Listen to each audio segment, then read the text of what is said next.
नमस्कार, हमारा fast news में मैं रिया पांडे आप सभी का स्वागत करती हूं। तो चलिए नजर डालते हैं कुछ खास खबरों पर। अंबाला छावनी में निजी स्कूलों के प्रबंधकों के फैसलों से परेशान बच्चों के अभिभावकों ने अपनी समस्याओं से जनता व सरकार को अवगत कराने के लिए एक प्रेस वार्ता का आयोजन किया।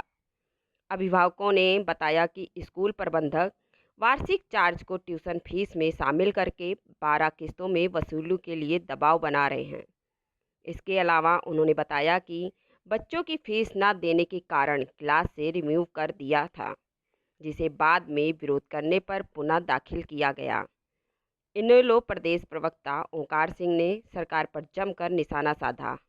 वहीं उन्होंने सरकार से अपील भी की है कि सरकारी स्कूलों को अपग्रेड व मॉडर्न बनाकर निजी स्कूलों जैसी तमाम सुविधाओं से संपन्न किया जाए और ऐसा कानून बना देना चाहिए कि चपरासी से लेकर राष्ट्रपति तक प्रत्येक सरकारी कर्मचारी के बच्चों का सरकारी स्कूलों में दाखिला अनिवार्य हो।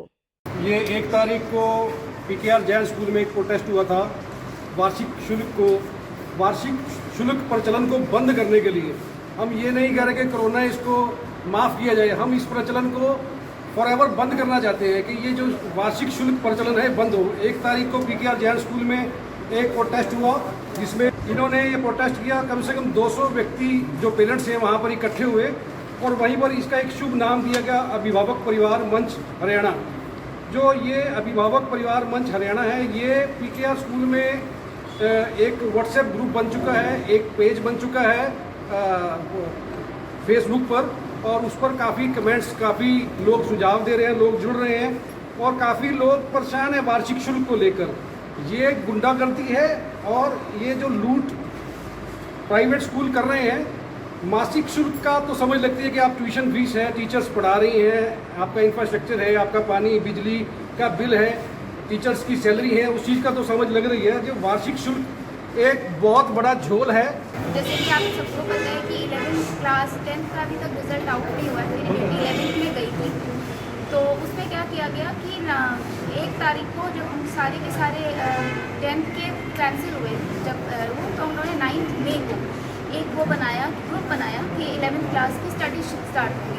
फिर उसके बाद हम लोगों को 10th की क्लासेस स्टार्ट होती हैं। 24 को एक मैसेज आता है कि आप अपने ड्यूज क्लियर कर दीजिए, इसमें प्रीवियस चार्जेस प्लस इस साल की फ़ीस। तो हमें 24 को मैसेज करते हैं, 1 डे भी नहीं दिया गया और 25 को मेरे बच्चे को आउट कर दिया था। सिर्फ मेरा ही बच्चा नहीं था, 11th क्लास के और भी ऐसे बच्चे थे जो पढ़ने में भी बहुत अच्छे, मतलब जो 98-99% वाले बच्चे थे उनको भी रिमूव किया गया। कई क्लासेस में ऐसे बच्चे थे जिन्होंने 1 मंथ की फ़ीस जमा करी अप्रैल की, उसके बाद में बच्चों को बाहर निकाला गया, जिसके लिए कि हम स्कूल में मिलने गए। उस दिन भी हमें स्कूल की तरफ से बहुत परेशानियों का सामना करना पड़ा। उन्होंने हमें पहले अंदर नहीं आने दिया, फिर अंदर आने दिया तो पुलिस बुला ली गई वहाँ पर पहले से पेरेंट्स के लिए। तो हम लोगों ने पूछा कि हम लोग आतंकवादी हैं या कोई गलत काम करने के लिए आए हैं जो आप हमारे लिए पुलिस बुला रही है। एक सिंपल सी बात थी, मैनेजमेंट हमारे साथ बैठती, हमसे बात करती, हमारी जो भी प्रॉब्लम्स थी उसको क्लियर अप करती। ऐसी कोई बहुत बड़ी बातें तो नहीं थी कि हमारे बच्चे को आपने निकाला क्यों। सबसे पहले तो हमने ये बोला कि जब सुप्रीम कोर्ट का गवर्नमेंट की तरफ से भी है, हमारा एक ज़रिया है ऑनलाइन क्लासेस, बच्चों को हम कैसे पढ़ाएंगे। और इस तरह से पहले होता था अगर फीस नहीं जमा की तो हमारे फाइन लग जाता था, बट बच्चे को स्कूल से निकाला नहीं जाता था। बट अब ऐसा क्या है कि आप बच्चे को क्लास से रिमूव कर देते हैं। 15 दिन की पढ़ाई, उसकी उस पढ़ाई का क्या होगा जो बच्चे का इतना लॉस हो चुका है। और अब सब जानते हैं कि 11th क्लास कोई छोटा क्लास तो होता है। आज भी बहुत से बच्चे हैं जिनको फीस भरने के बाद ही, जो कि 14,450 है इंक्लूडिंग एनुअल चार्जेस, उसको पे करने के बाद ही उनको सीट रिजर्व हुई है। और ये आज मुद्दा सिर्फ मेरा, इनका या आपका नहीं है, पूरे समाज का मुद्दा है, क्योंकि प्रत्येक व्यक्ति की सबसे बड़ी पूंजी उसके बच्चे होते हैं और वो हर एक व्यक्ति चाहता है कि उसके बच्चे अच्छे से अच्छे स्कूल में पढ़े। और अच्छे स्कूल में पढ़ने के लिए सबसे बड़ी बात है सरकार को ये चीज़ें प्रोवाइड करनी चाहिए।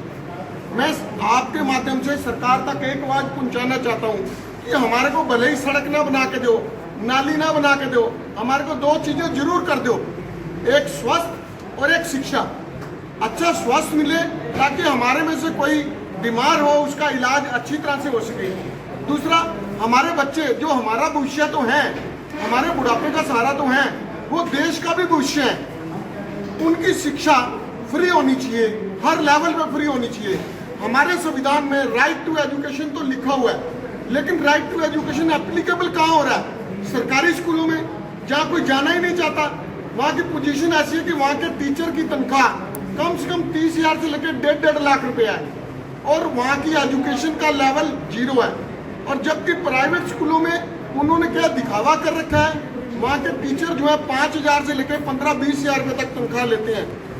मतलब ये स्कूल वालों ने शिक्षा को एक व्यापार बना दिया है कि अगर हम एकजुट नहीं रहेंगे तो हमारा भी हाल वही होगा और हम सब मिलकर कोशिश करेंगे हमारा हाल वो ना हो। और सबसे पहले मैं आपको बताना चाहता हूँ कि हरियाणा सरकार ने एक नारा दिया था आते ही, बेटी पढ़ाओ बेटी बचाओ। कैसे पढ़ाएं बेटी, कैसे बचाएं बेटी? बेटियां इन्हीं के राज में सुरक्षित नहीं है। इनके जो एमएलए एमपी है उन पर ज्यादातर केस रेप के हैं। मैं राजनीतिक मुद्दा नहीं बनाऊंगा इसको, मैं सिर्फ बेटी पढ़ाओ की बात करूंगा। अगर आप स्कूलों को कुछ फैसिलिटीज दोगे, और सबसे बड़ी बात है मैं तो कहता हूँ एक ऐसा कानून बना देना चाहिए जिसमें भारत सरकार, हरियाणा सरकार या किसी भी स्टेट के कोई भी एम्प्लॉई, उसके बच्चे, चाहे वो चपरासी है, चाहे वो एसपी है, चाहे डीसी है, चाहे मंत्री है, चाहे मुख्यमंत्री है, चाहे प्रधानमंत्री है, चाहे राष्ट्रपति है, जो भी व्यक्ति भारत सरकार के फंड में से तनख्वाह या एमुनरेशन कुछ भी ले रहा है, उस व्यक्ति को अपने बच्चे सरकारी स्कूल में पढ़ाने जरूरी हो जाने चाहिए। इसका बहुत बड़ा बेनिफिट ये आएगा जब डीसी, एसपी, एसडीएम, तहसीलदार इनके बच्चे सरकारी स्कूल में पढ़ेंगे तो नेचुरल है उसकी शिक्षा का लेवल भी अपने आप ऊपर हो जाएगा। और ये अभिभावक भी सोचेंगे बड़े मंत्रियों के बच्चे सरकारी स्कूल में पढ़ रहे हैं तो हमारे बच्चे भी वहाँ दाखिल हों। उदाहरण मैं देना चाहता हूँ चंडीगढ़ के सरकारी स्कूलों का। चंडीगढ़ के सरकारी स्कूलों में एडमिशन नहीं मिलती, 95% वाले को भी एडमिशन नहीं मिलती। क्यों? उन्होंने बहुत लेवल उसका ऊंचा कर दिया। इसका और उदाहरण देना चाहूँगा, इंडिया के IIM, Indian institute of management, Indian institute of technology, Delhi college, Punjabi university, Punjab university, Guru Nanak Dev university, Kurukshetra university, ऐसे हजारों उदाहरण हैं जो सरकारी हैं लेकिन वहाँ पे एडमिशन नहीं मिलती। कारण वहाँ पे पेरेंट्स को भरोसा है कि यहाँ हमारे बच्चों को अच्छे लेवल की एजुकेशन मिलेगी। लेकिन यहाँ सरकारी स्कूलों के भरोसा नहीं है, यहाँ बैठने को स्टूल नहीं है, कमरों में पंखे नहीं है। अगर ये भी अपने कमरों को AC कर दे क्या लगता है? कोई ज्यादा पैसे नहीं लगते। आज मैं आपको छोटा सा उदाहरण देना चाहता हूँ कि जगह जगह के ऊपर हजारों करोड़ रुपए सरकार बर्बाद कर रही है। अगर उस हजारों करोड़ को एजुकेशन और हेल्थ के ऊपर लगा दिया जाए तो हमारे बच्चे जो देश का भविष्य है वो अच्छी तरह से पढ़ पाएंगे और अल्टीमेटली इससे देश तरक्की करेगा। कोई भी बड़ा आदमी जाता है उस प्राइवेट स्कूल को 20 लाख 50 लाख रुपए का डोनेशन दिलाता है। मैं आपके माध्यम से उस मंत्री को भी पूछना चाहता हूँ कि आप उस प्राइवेट स्कूल को डोनेशन क्यों दे रहे हो? आप अपने सरकारी स्कूल को अपग्रेड क्यों नहीं करते?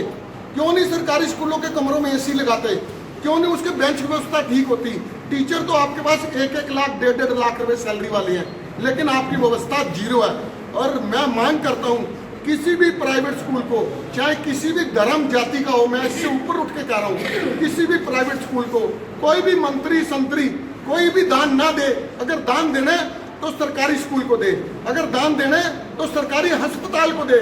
और ये मैं आपको बताना चाहता हूँ, ये जो मंत्री संतरी है जो दान देते हैं, आज हम गए 50 लाख रुपए दे आए, आज हम गए 20 लाख दे आए, ये अपने बाप की दौलत से नहीं देते, अपनी जेब से नहीं देते, ये सरकारी फंड से देते हैं जो इनको फंड सरकार ने दे रखा है।